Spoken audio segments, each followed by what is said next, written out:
Hi guys, today we will talk about how to fix Pubg Emulator Twitter thing and problems. We will go to click here on settings, then we come here to settings window and we will go down.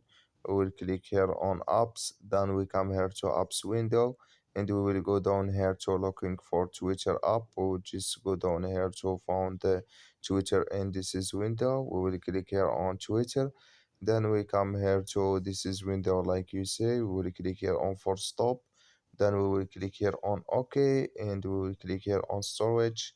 Then we come here to storage window. We will click here on clear cache, then we will click here on clear data, and you just go to Play Store and update your Twitter app, and it's going to work with you.